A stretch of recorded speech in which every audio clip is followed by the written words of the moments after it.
bayangan di balik pintu. Aku tidak pernah mempercayai cerita hantu sampai malam itu datang. Rumah peninggalan kakek yang kutempati untuk sementara terasa biasa saja, kuno, berdebu, dan sepi. Tapi aku mulai merasa ada yang berbeda ketika malam pertama datang.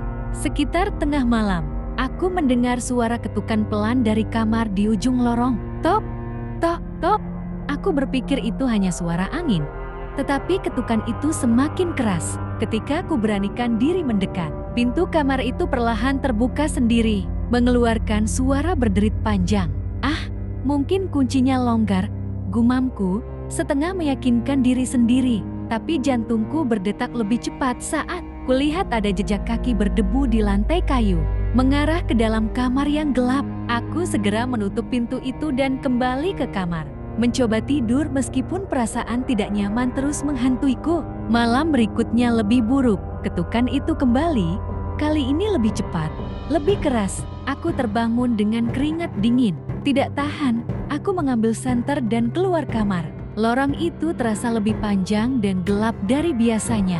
Saat aku mendekati kamar di ujung lorong, sesuatu membuatku berhenti. Di bawah pintu, aku melihat bayangan kaki seseorang berdiri diam. Nggak mungkin, rumah ini kosong, bisikku. Aku mundur perlahan, tetapi suara berbisik mulai terdengar. Jangan pergi, aku di sini. Suara itu seperti berputar-putar di kepalaku, membuatku gemetar. Tiba-tiba, pintu itu terbuka lebar dengan sendirinya. Kusorotkan senter ke dalam kamar. Ruangan itu kosong, kecuali satu hal. Cermin tua besar yang berdiri di tengah ruangan. Namun, di dalam cermin itu, aku melihat sesuatu bayangan seseorang. Sosok tinggi dengan kepala tertunduk, rambutnya menutupi wajah, dan tubuhnya bergerak aneh, seperti patah-patah.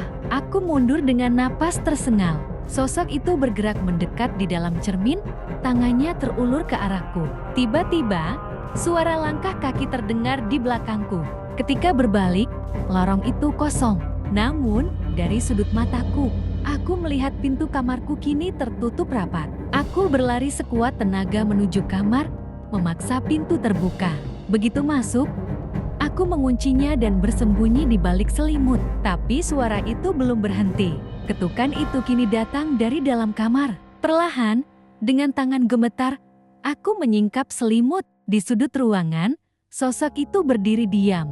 Wajahnya masih tertutup rambut, tapi kali ini, dia tersenyum senyum lebar yang tidak manusiawi. Tanpa suara, dia melangkah maju, mendekatiku dengan gerakan yang kaku. Aku ingin menjerit, tetapi tubuhku tak bisa bergerak. Saat semuanya gelap, aku hanya bisa mendengar satu kalimat terbisik di telingaku.